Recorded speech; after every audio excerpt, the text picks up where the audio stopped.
And it's going.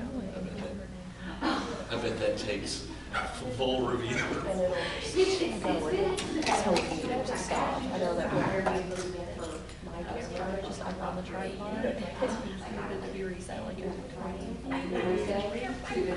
Yeah. So it's not like it's a lot easier just to go. You don't park on the top of your head. And then the big breathing and stuff like that. You accept what I've done.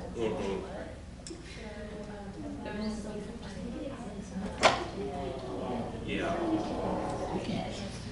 Yeah, there was I went to grad school with who did, I can't remember exactly what it is, but unit of analysis. Good. So you got to do Captain Player. Oh, yes. It took time, a lot of time. That was cool. That was fun. Everybody, we have snacks over My here. favorite show was a show called Reservation Dogs. It's my favorite part of this. Good to meet Willie Jack. Yes, I found out she's from that. Was it the little thing? I'm not gonna lie, those are my three favorite My movies, favorite so character my is preference does go into it. I love how he just like introduced himself with his pronouns every time. And all the old folks are like, yeah, I love that show. The last season was so solid. I'm like, come on. It's a great way to end it, but also. Yeah, I know. How are you doing?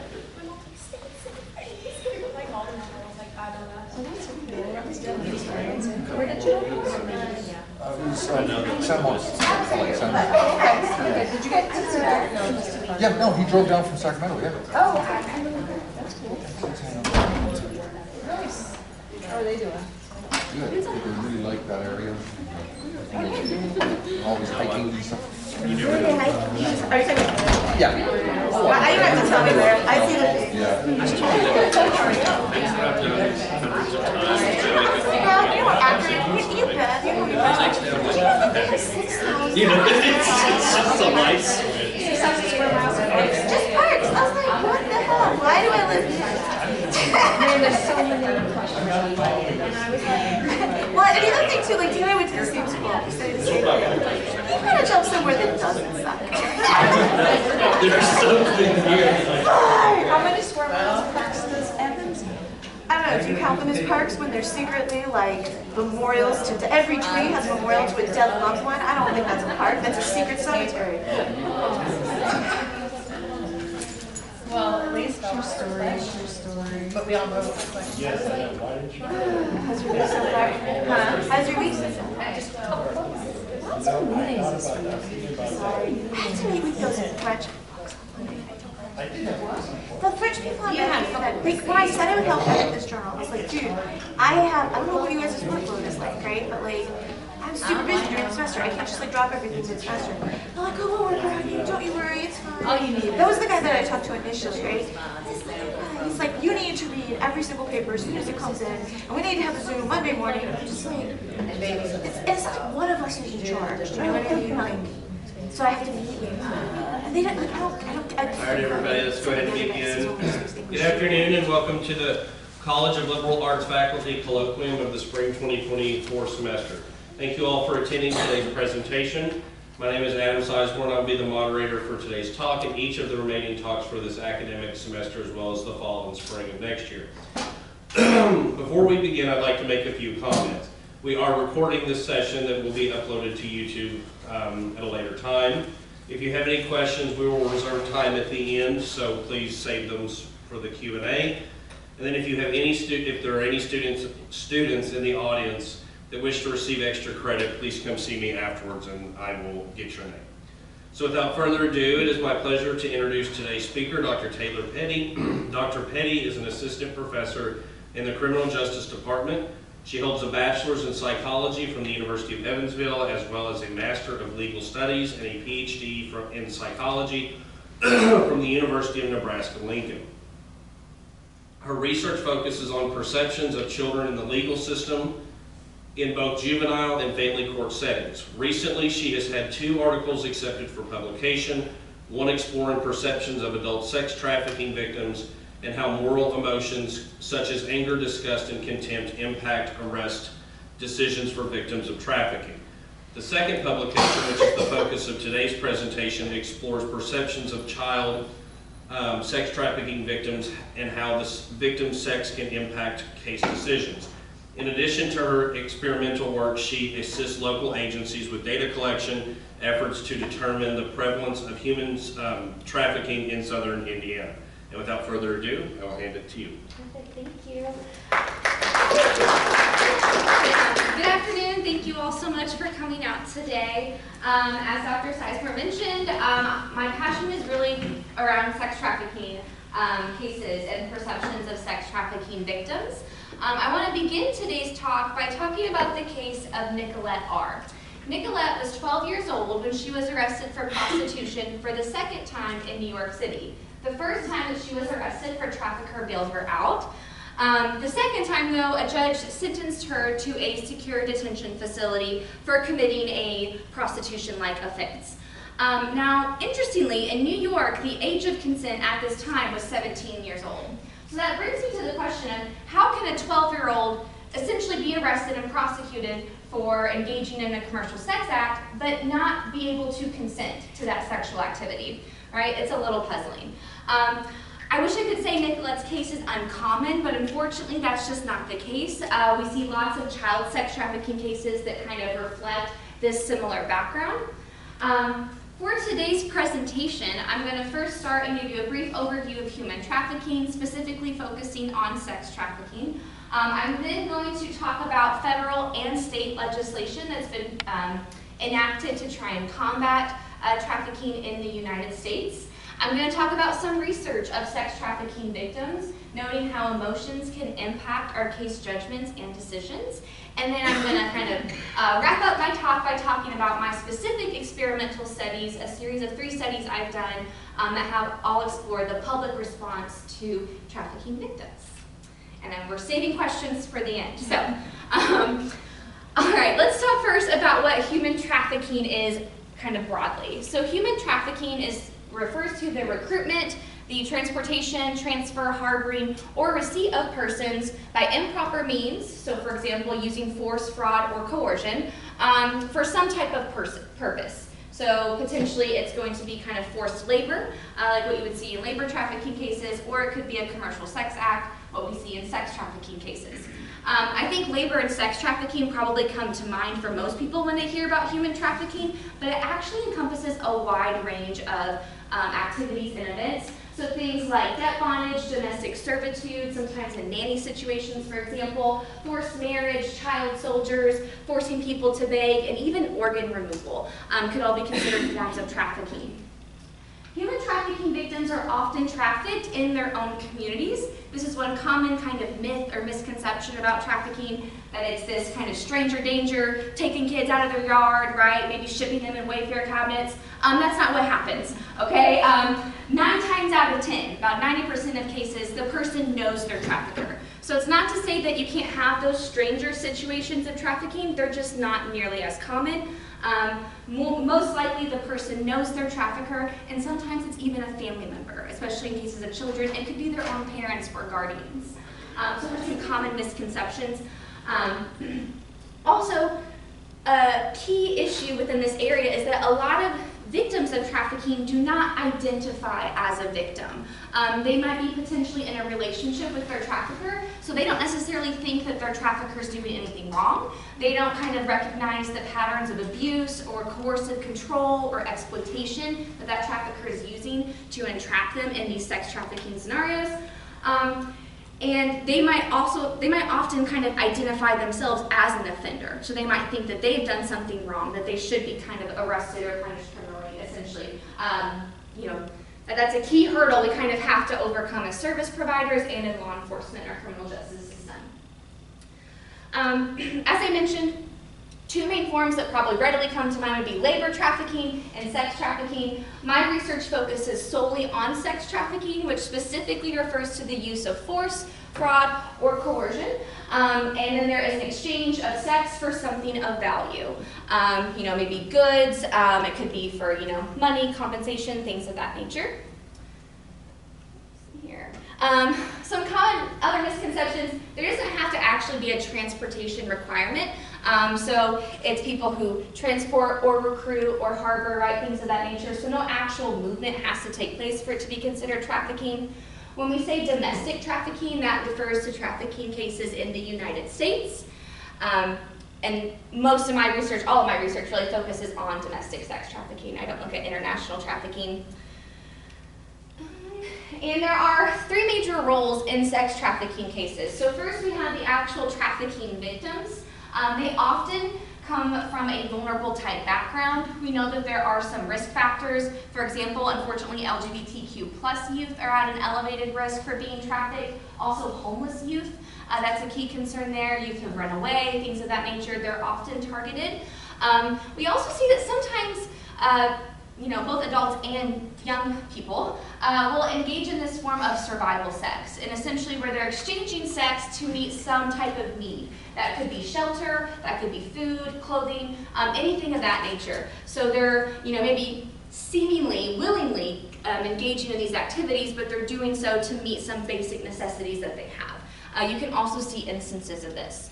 As far as the traffickers, there's several techniques they can use to try and recruit individuals and victims into these trafficking scenarios. A common method is the Romeo technique, in which they will form a relationship with their victim. They're smart, right? They're good at identifying people's insecurities, and then they capitalize and exploit those insecurities to form that attachment. That victim might think that their trafficker truly cares about them, right? And so, as they progress through their relationship, when the trafficker is like, hey, why don't you have sex with my friend here, and he's going to give us $300, the victim might think, okay, well, I trust my partner, I trust this individual, so I'm going to do what they say. So that's what the Romeo technique is. The debt technique is this method in which the trafficker says, hey, I've provided these things for you, I've given you a place to live, I've given you food, these types of things, now you owe me some debt. And you're going to pay off that debt by engaging in this commercial sexual activity. The guerrilla technique might be what kind of initially comes to mind. With this technique, that's where they're using physical force, physical coercion, things of that nature. It's not that it's as uncommon, but you tend to see sometimes a common pathway is where the trafficker will start with the Romeo technique, form that relationship, right, and then kind of have their partner, their victim, engage in that commercial sexual activity, and then it can kind of turn into the guerrilla technique, in which they use the force to entrap the person in that situation. As far as our buyers, the third major role in a trafficking incident, this might come as a surprise, but they're, quote unquote, ordinary men. And I say men because it's mostly men, but there's nothing, like extraordinary about these individuals. Half of them are married, they have children, they vary in race and age, so there's like nothing. You might think of that group as being like these distinct people that you'd easily recognize. That's not always the case. They're just kind of these ordinary people that essentially kind of blend into our society. Overall, with these types of techniques, and one thing I'm often asked is, how can we identify trafficking, right, in our area? One key thing is that they tend to isolate their victims, both physically and emotionally. So, physically they don't go out as often, right, in these public events, public places, but also emotionally they might not be as available to your calls or your texts or things of that nature. So that isolation is usually a key component there. Okay, let's talk about child sex trafficking specifically. And again, I just want to remind everybody that we're talking about the United States here. It's difficult to get an estimate of how many children are trafficked in the United States. Current estimates suggest between 100,000 to 300,000 youth. The reason it's difficult to get some estimates is, one, our agencies use different terminology when they talk about trafficking cases. So that's a key issue that a lot of service providers and stuff have worked with law enforcement to make sure they're on the same page as far as what we consider a trafficking case to be versus not. For instance, cases of familial sex trafficking where the trafficker is a parent or guardian, do we classify that as trafficking, or do we classify that maybe as like child abuse or some form of child neglect? So there can be some issues there. Another reason is that trafficking itself is kind of hidden. It's underground, right? Like it's not necessarily out and open in the public. And so because of that, it's difficult to get an accurate estimate or a more specific estimate. As far as child sex trafficking, more likely to be native-born youth, not foreign-born youth, so it's not children coming from other countries that we see lots of cases of, but again, children in the United States. Average ages between 12 to 14. There's a lot of research to suggest this age is getting younger because there is, I was supposed to saying it, but there's this desire essentially for virgins. So we're seeing that age of entry kind of decrease. Girls are more likely to be victims, so we certainly see more instances of females being trafficked, but that's not to say that males can't be. They most certainly can be trafficked, and they sometimes face greater obstacles in receiving necessary services because we have this stereotype that they can't be victims, right? So it's important to note that they certainly can be victims, but we do tend to see more girls. And as far as what are some, I don't want to say risk factors, but kind of characteristics, you know, why do we target these youth in particular? Again, past vulnerability that I've kind of hinted on, homelessness, things of that nature. A trafficker will kind of you know, exploit that individual, but also the fact that these children are children, and we know that cognitively our brains aren't fully developed, and as you're younger, you might not be able to identify cases in which someone's trying to take advantage of you, in which they're manipulating you, things of that nature. So just past vulnerability, and also the fact that these kids are kids is why we tend to see instances of child sex trafficking. And I should also just mention real quick, it's considered child sex trafficking if the victim is under 18. So 18 is that cutoff. Okay, I'm gonna take a quick drink. Let's talk about some legislation that's been enacted to try and combat this issue. And we're gonna start first with federal legislation. So the most notable piece would be the Trafficking Victim Protections Act. It was first authorized in 2000. It's had several reauthorizations. The most recent one was in 2018. And under the Trafficking Victim Protections Act, and all of its future reauthorizations, minors do not have to show that they engage in a commercial sex act due to force, fraud, or coercion. So basically, if an officer would come across a scenario of a commercial sex act, and the victim of that act is under 18, like they're automatically a victim. There shouldn't really even be a question of it. This is not the case for adult victims. Adults have to show that they engage in that commercial sex act due to some form of force, fraud, or coercion. So that's a key distinction legally between like a 16-year-old and a 19-year-old. And we'll talk about some studies that explore if the public sees that same distinction. In 2013 specifically, the reauthorization of this act forbids the prosecution of minors as criminals or the adjudication of sex trafficking victims as delinquents. So we've seen specific calls at the federal level to treat these children as victims, that they should not go through diversion, they should not go through any kind of formal legal consequence, essentially. The state response has been a little different. Prostitution is a state offense, so states get to make their own statutes concerning prostitution and how they try those cases and whether or not there's a defense for these trafficking scenarios. So real quick, there have been some studies on law enforcement officers specifically and how they interact with potential trafficking victims. In this study, they were referred to as prostituted minors. But law enforcement officers regarded 40% of those kiddos as offenders. So they were not treating them as a victim. And one key factor that predicted that victim or offender determination was whether or not the youth had a prior record, where they had been arrested before or charged with something before. This is concerning because it is common to see victims maybe have a prior arrest for some type of offense, whether it's prostitution related or not. So that can certainly be concerning. To try and, how do I want to word this? To try and enact, I guess, or follow the federal legislation, states have enacted things called safe harbor laws, what some agencies are now coining as non-criminalization laws. But essentially, these safe harbor laws provide legal protection for trafficking victims. They also provide means for them to receive services for treatment. Some states want to kind of put the individual in the legal system, but so they can get services like counseling, things of that nature. The immunity status varies from state to state. On the next slide, we'll kind of see a map of the United States and what that looks like. But it is important to note that there's just wide variation amongst these safe harbor laws for the states.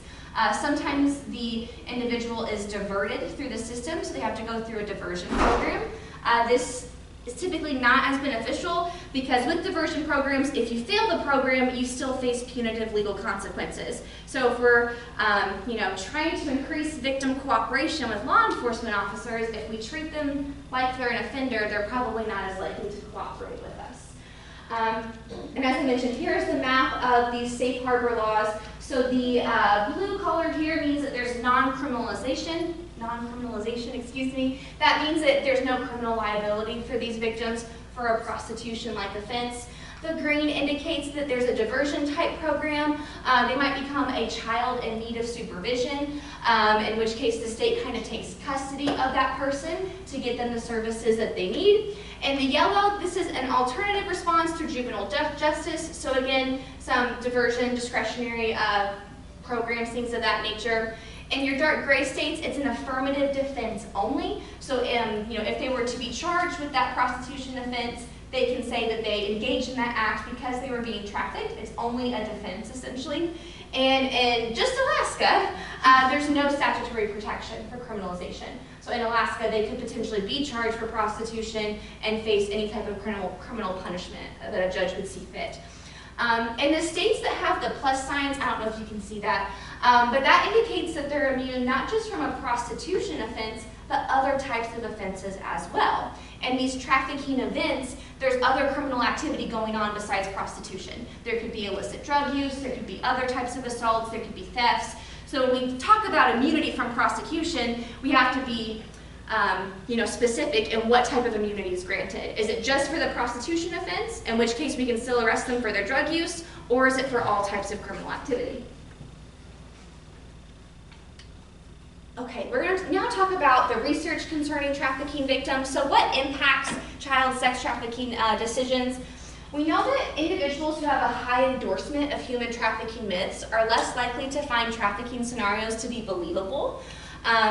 Individuals who have strong sexist attitudes are also less likely to find these scenarios to be believable. They just don't, think of the victim as being credible, things of that nature. They don't really buy the victim side of the story per se. Now that being said, and this study looked at sexist attitudes for participants that learned more about the victim's vulnerability. We saw that kind of alleviated the effect of those attitudes. So basically, these attitudes don't impact it as much when they learn more about the victim. In a related area of child sexual assault, we have seen that the victim's sex can potentially impact case decisions. Let me get the right thing here. Most notably, male child sexual assault victims had greater competency ratings compared to female victims, and they were rated as more accurate and truthful. And then lastly, as I mentioned with our law enforcement study, we know having a prior record can influence that victim or offender determination status. Within my own research, exploring some of those factors, I'm also really interested in how emotions can impact our judgments and decisions. So I've used emotions in a variety of my studies.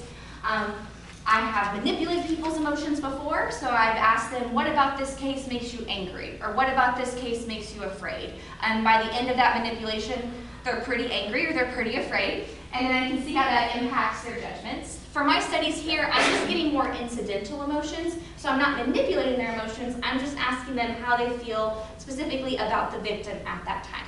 But we know emotions can influence our judgments in several ways. The first is that emotions can actually trigger memory recall that's congruent with the decision maker's current feelings. So for example, if you experience something when you're really angry, you're more likely to recall that when you're in an angry state again.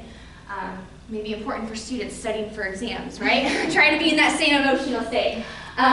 Emotions that are associated with the target can serve as a basis of judgment independent of other information. So we might have all this evidence of a case, but instead of utilizing that evidence, we would say, how do I feel about this victim? And then that feeling serves as evidence for our judgments and for our decisions, right? Emotions can elicit specific information processing styles. So when we're angry and when we're happy, we don't want to think too hard. Okay, we're not being as careful with our information processing. We're maybe more likely to rely on biases or stereotypes in our decision making. When we're afraid, it's the opposite. We're very carefully combing through the information and trying to make the best judgment. So we actually see that our emotional state can influence how we process information. And then we also have this notion of affect as information, in which how we're feeling about something can serve as a feedback that kind of guides our judgments and decisions about social targets. All of these processes are going to influence our perceptions of responsibility and our perceptions of blame. And as you can imagine, those are two key feelings or attitudes that can impact a legal decision, right? A legal case. How blameworthy is this person? How responsible were they, right? Things of that nature. Okay. Did we get on time? All right, so I'm going to now talk about my specific studies. I have done, oh goodness, I think a series of 4 studies. I'm only specifically talking about 3 today. Excuse me. And this is just a general methodology. I'm not going to go into too much detail with this. I'm not aware of everyone's statistical research knowledge, so I'm trying to keep it as vague as possible here.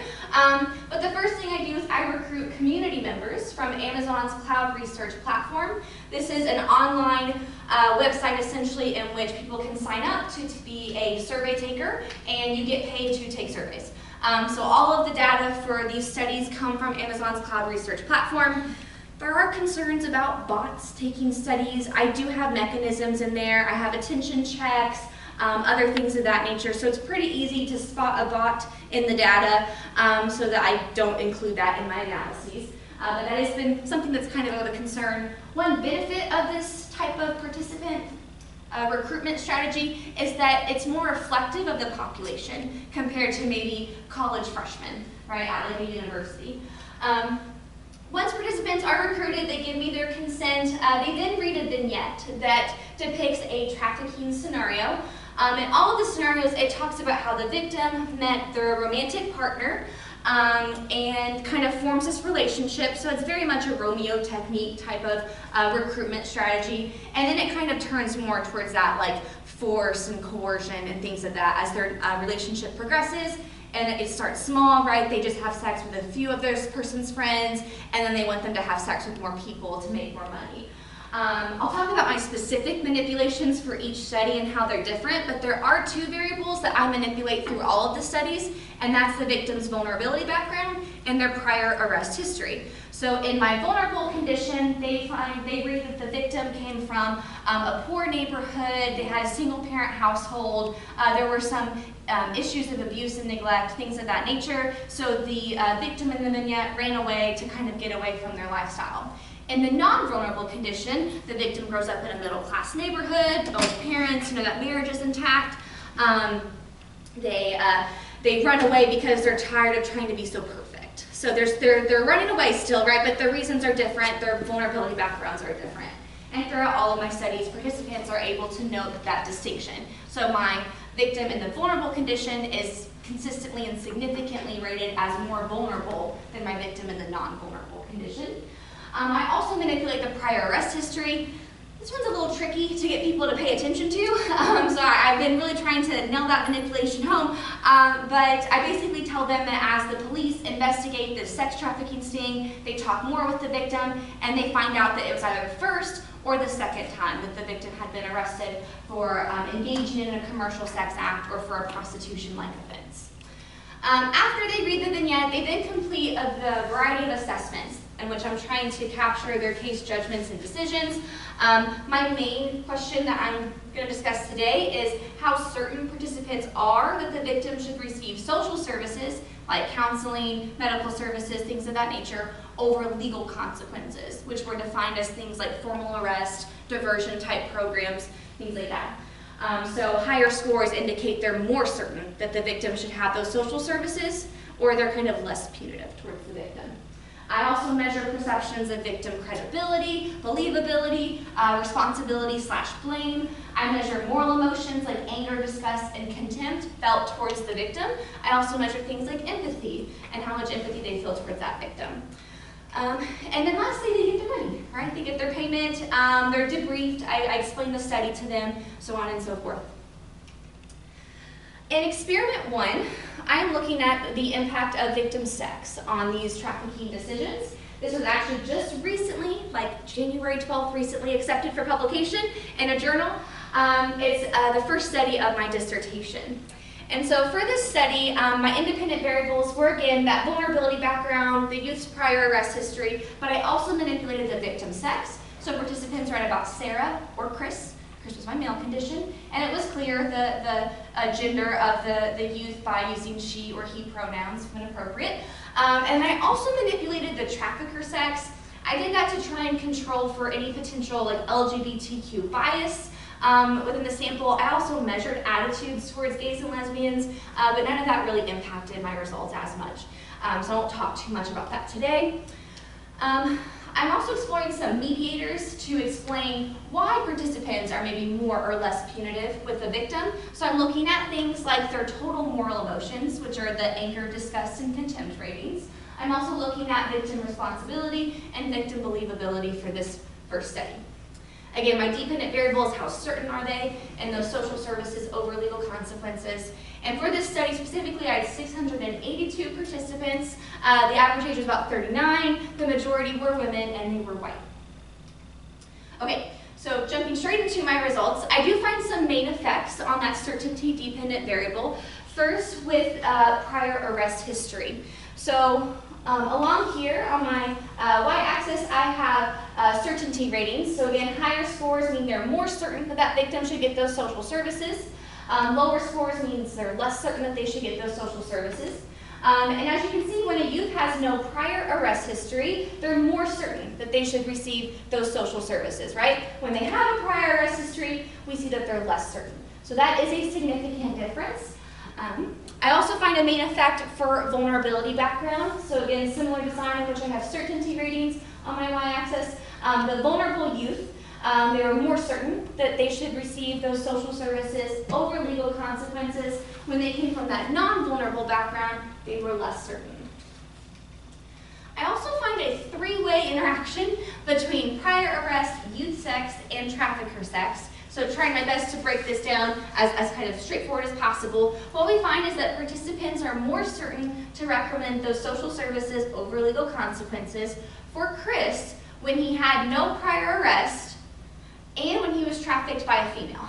So that trafficker sex kind of did play a role within this interaction. For Sarah, participants aren't really differing on their recommendations based off her prior arrest history or the sex of her trafficker. So we specifically see for my male victim that prior arrest history might impact decisions when he's trafficked by a female and not by a male. With this, I wanted to run some mediation models. I'm specifically doing moderated mediation because I have that three-way interaction. I used Hayes Process Model 7 analyses. I'm looking at victim responsibility, believability, and moral emotions. And I'm running models for Sarah and Chris. Okay? So let me break this down. I do love statistics, so I'm always excited about this. So what you're seeing here is a moderated mediation model. Okay, over here I have my independent variable, that prior arrest history status. Okay, and one was coded as having a prior arrest history. So what I'm finding for Sarah is that when she has a prior arrest, participants are reporting less believability for her claims. Okay, and that in turn is basically predicting more punitive consequences, more punitive case judgments. They're less certain that she should get those social services, right? So for Sarah, for my female victim, it seems that perceptions of believability are impacting those case judgments, which I do think is interesting when someone makes allegations, right, of sexual assault or sexual harassment. I fear that sometimes our initial judgment can be that, oh, they're lying, right? So that's kind of what I'm seeing within my study here. For Chris, I find different pathways, different variables are impacting this relationship. So for Chris, and again, only when he's trafficked by a female, when he has a prior arrest, participants are reporting more negative emotions. So they're feeling more disgust, more anger, and more contempt towards Chris, and that in turn is predicting a more punitive case judgment response. We also see that they're reporting more victim blame when Chris has a prior arrest, which again is predicting a more punitive case result. So for my female victim, it seems to be that perceptions of believability can impact case judgments. For my male victim, it seems that it's more moral emotions, that anger, disgust, and contempt, and also perceptions of victim blame. Okay, let's move on and talk about my second experiment. In this experiment, I was looking at the impact of victim race on sex trafficking case decisions. I won't go too much into the background of this, but there has been a lot of discourse on the role that race can play in these scenarios. So in this study, I manipulate that vulnerability, I'm manipulating prior arrest, I'm also manipulating the victim's race, the youth race, so in this scenario, all under the age of 18. And I manipulated this using a police report the participants saw before they read the vignette, and the police report kind of details the incident of the case, and it specifies the race of the victim, and I also manipulated the name. So I kept Sarah for my white victim condition, and then I used the name Lakeisha for my black victim condition.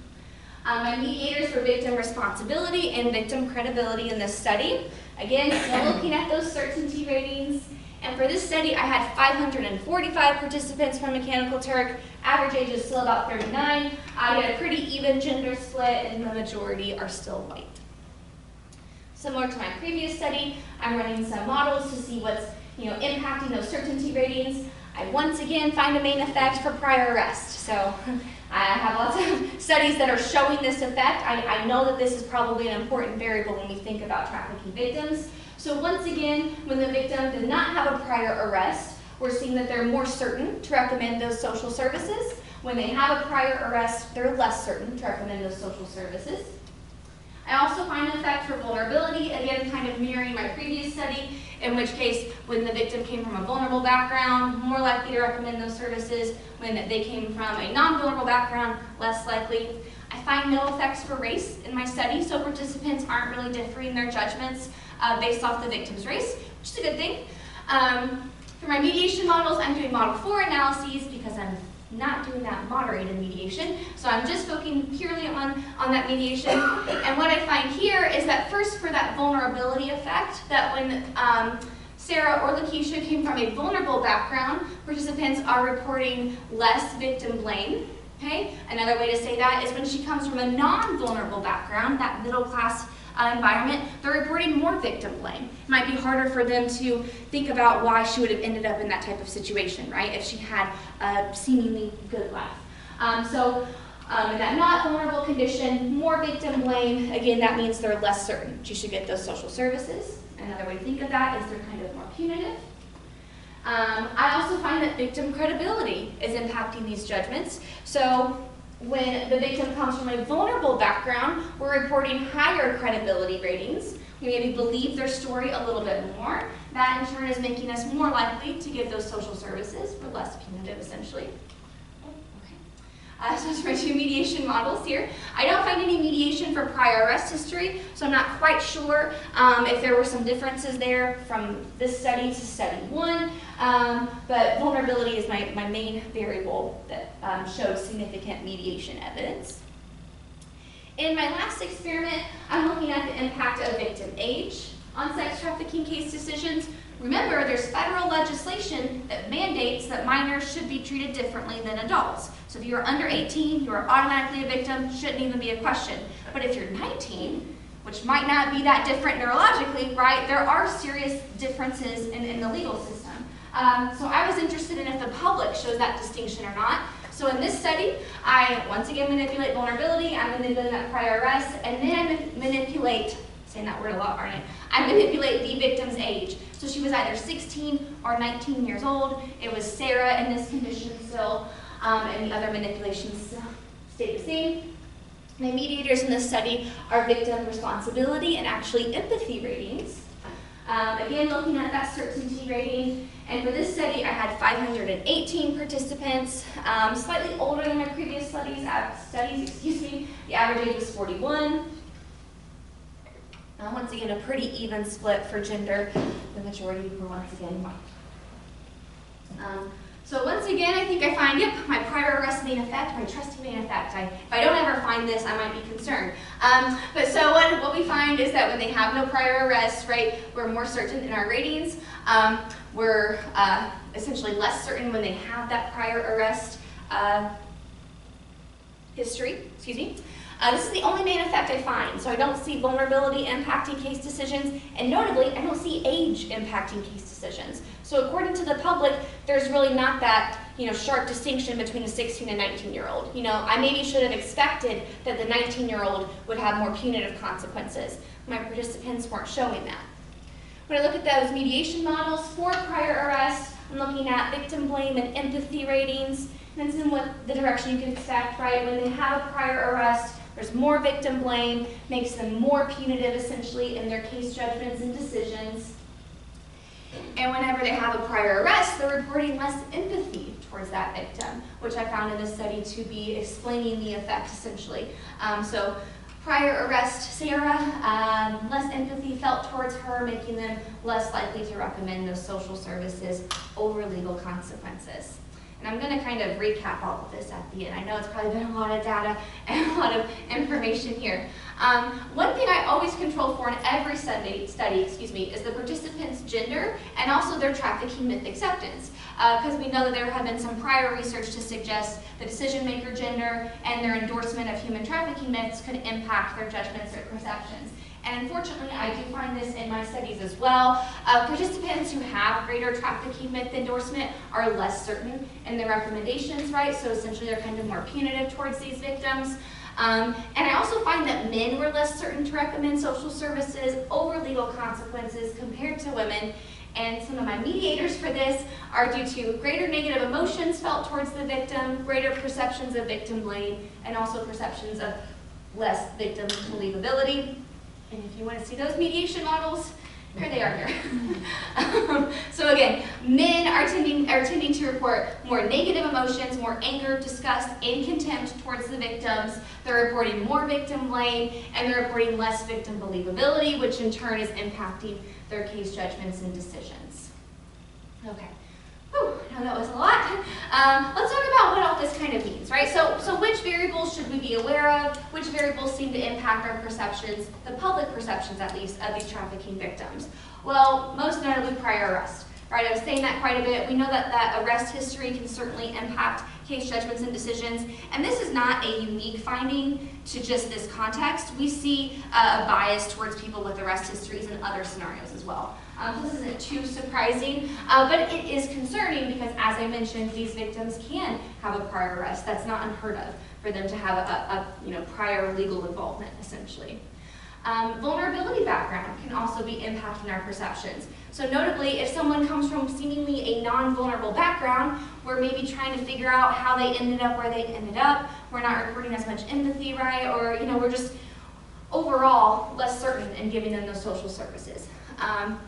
Victim sex, right? My very first study, we know that can potentially impact case judgments and decisions through different pathways. So for female victims, potentially concerns of believability, right? Those types of ratings. For my male victims, though, it might be more of those moral emotions. It also could be concerns of victim blame.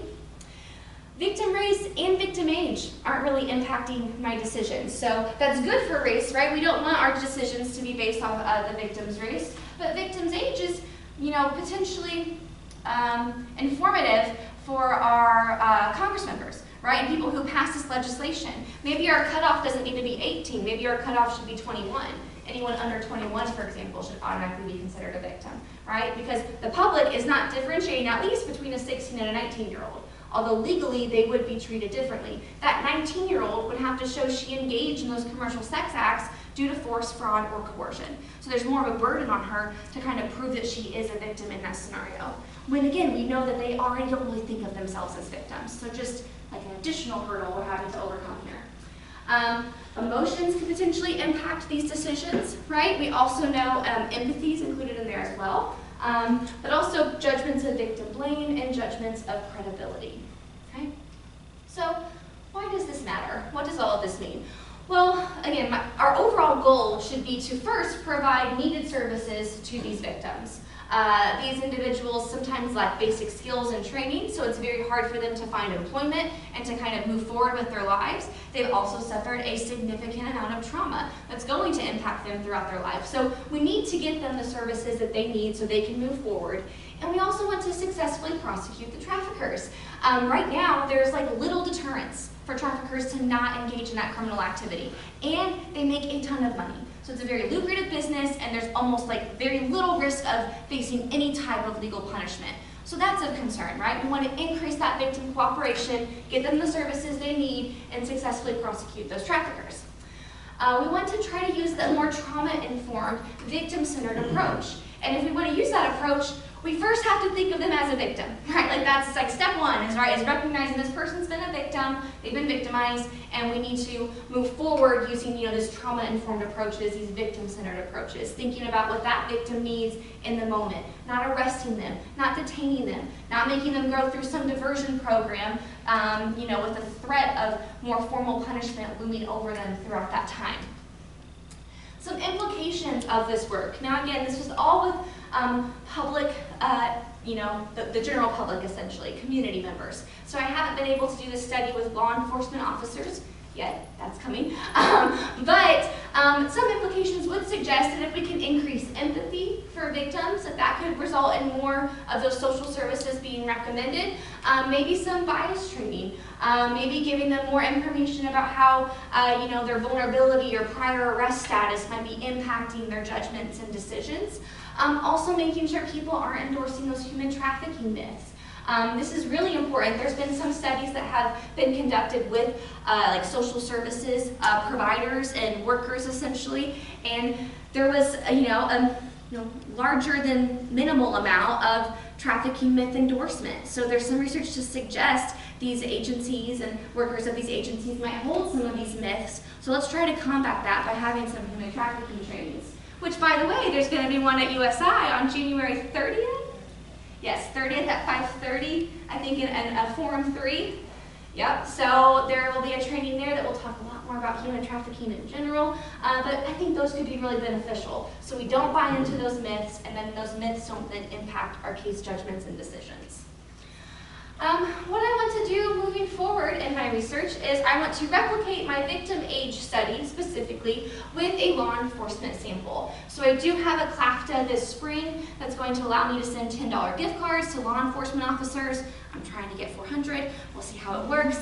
But they will basically do the same study. One thing I'm also going to measure though is their burnout ratings. How long they've been a law enforcement officer and if they're experiencing burnout on the job or things like compassion fatigue. As you can imagine, if you're experiencing compassion fatigue, you're not probably going to report as much empathy for victims, right? So I'm trying to control for that. There's been some research done, with social workers looking at burnout and compassion fatigue and how that impacts their judgments and decisions. So I want to kind of be able to account for that. Okay, that's all I have for you today. Are there any questions? Yeah, this is more just like an empirical question, but I wonder, so like if I'm thinking of it not in terms of merit or blame, in terms of like what victims deserve, but let's say I'm on the outside, I'm the accountant who's like, I want maximum output, minimum input in terms of cost. Mm-hmm. Like from that perspective, it seems like you actually would want to get the services to the less vulnerable people because it's more likely to take, right? When you look at people struggling with drug addiction, the more vulnerability they have, mm-hmm. the harder it is to get them back on track. But it seems like my question is that true, right? Is it true that the more vulnerable you are, the harder it is for those services to actually be effective in getting positive outcomes? And two, like, is that part of the problem that like the public, they're thinking of it in terms of merit and blame, but then when they're thinking about what they want to pay for, they're not seeing that those two stories aren't jiving together. Yeah, I mean, the payment is a significant factor to consider in these cases, and that's often why some states, again, will try to get youth like through the diversion programs, because then there's funding for them to go to those services. So some states are like, okay, let's arrest them essentially, quote unquote, right? Have them go through diversion, and then they can go through counseling and things of that nature to provide that payment for them. So that certainly is something to consider that maybe the public, that might not be on their radar, right? They might just be thinking, oh yeah, we should certainly help this person, but they're not maybe coming at it from like the logistical angle of where that payment's coming from. And honestly, I don't know if law enforcement will come from that angle either, right? Like if they're gonna be thinking about the payment options, but like, Congress members or things like that, right? Other agency workers, they might be having more of those concerns, so it could potentially be impacting their decisions. I know a lot of people go into those like service agencies because they have that heart of wanting to help individuals. So I don't know how much they would differentiate it on, you know, their vulnerability background, but it'd be something really interesting to explore. I don't know if I have like a specific way of how I think it would go. One thing I would say is that regardless of what your vulnerable background was, we know they've gone through a traumatic event in the moment, right? So especially if there was use of force, there could have been sexual assault, significant trauma that has to be overcome, that I'm actually interested in exploring how that trauma is different from other sexual assault victims or from child sexual abuse victims, because it's a different scenario, it's a unique scenario. So, you know, whether we should be considering that vulnerability background as much, I'm not quite sure in offering them those services. And I'm hoping I interpret it correctly. Well, the one question I still had is, was my assumption right? Is it true that less vulnerable people are more likely to have positive outcomes when they get those social services, or is that not really true either? I'm not certain. I don't know enough of the research behind that as far as if these programs and things like that are effective. For these individuals. I'm trying to rack my brain and some program evaluation I've done, but it's just been in different populations that haven't been these like trauma populations. So I'm not quite sure. But I would certainly imagine the more resources you have, more cognitive resources you have, can maybe make some of those things stick a little bit better. And if you're talking about children and young people whose brains aren't formally developed, that could be impacting how well our interventions are sticking, right? And how much they're taking away from it. So certainly interesting things to think about. Yeah. It's great questions too. Anyone else? Hi. First I have a question. So why aren't they arresting the traffickers? The first example you gave, it's just like the trafficker bails her out, but like why isn't the trafficker arrested? It's a great question. Often, if the victim is not cooperating with law enforcement, the prosecutor doesn't usually want to move forward with that case because the victim's testimony is a crucial part to like successfully prosecuting that trafficker. So if the victim's not cooperating, it could be lack of evidence. There could be other biases impacting those decisions. But I know that victim cooperation has specifically been coined by some legal professionals as being a factor that impacts their decisions with the trafficker. And what should be done to kind of fix that? Increase that victim cooperation, I think. So letting the victim know this person doesn't care about you, right? They've manipulated you, they've exploited you, you've actually kind of experienced this victimization, and try to get them on your side. And I think that starts with treating them like a victim and not treating them like a criminal or an offender. Okay. And so that couple graphs, why aren't they kind of the certainty's out of 10, right?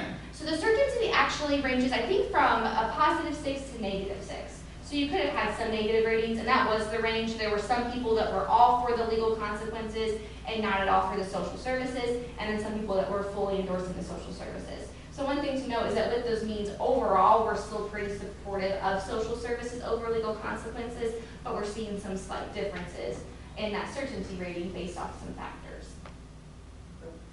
Yeah.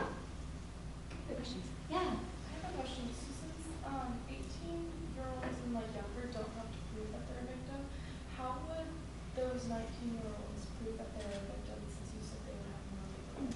Yeah, they would have to show evidence essentially to like the prosecutor, most likely to suggest, hey, you know, I experienced these types of events, you know, if they have a medical history that shows their physical trauma potentially.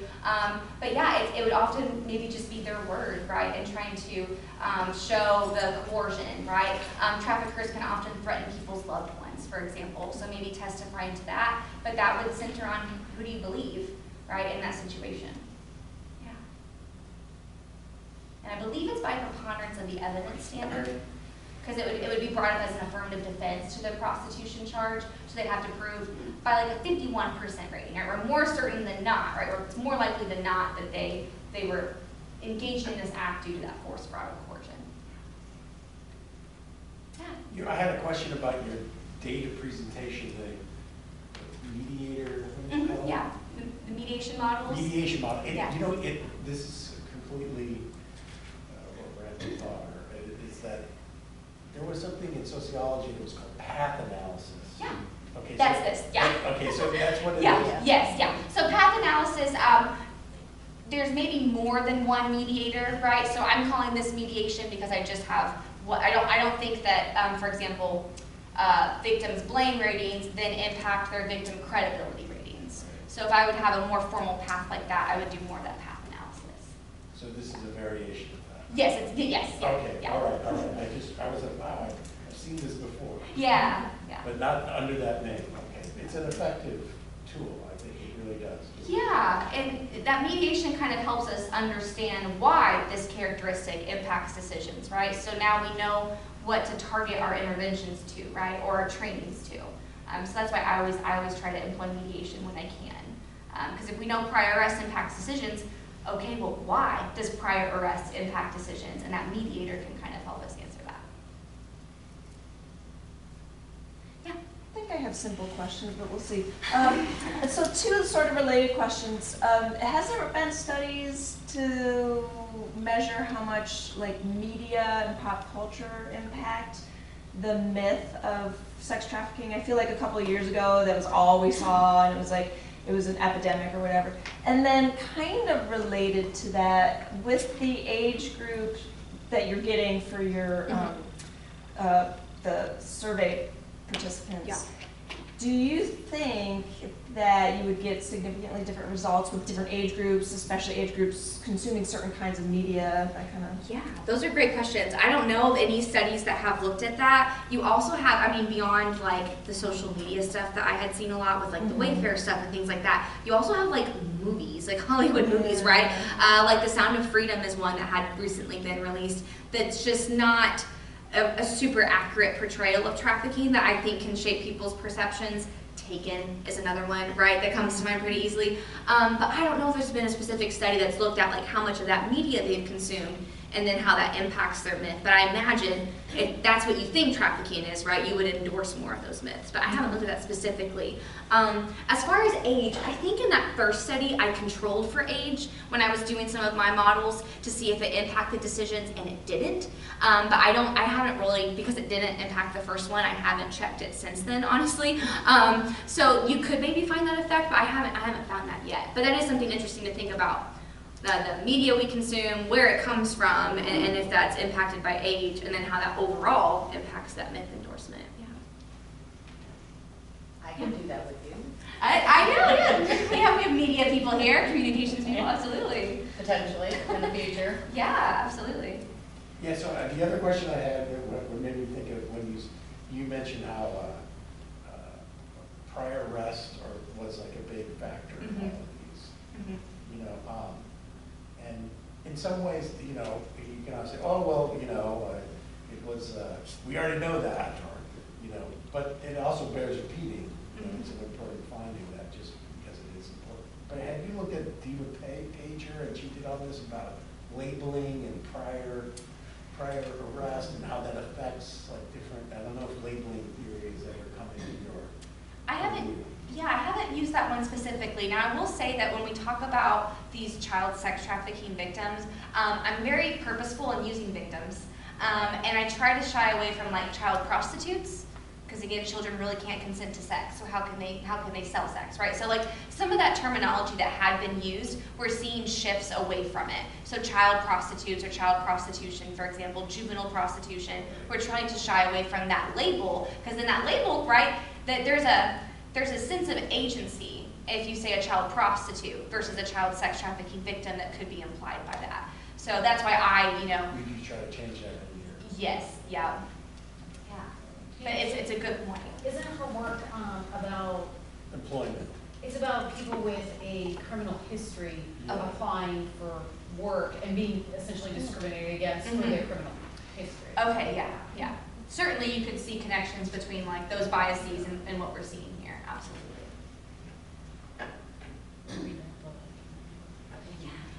So, and I don't know if you know the answer to this, right? But I know that there's some, when it comes to like empathy, I know there's some research, like when it just comes to people living in extreme poverty globally, that if you give people a vignette where it's a few people they have to help, they're like, yes, I'm certain I should care, I should do something. But then the more insurmountable the problem feels. So they're willing to give like more money to fewer people if they feel like it's gonna work.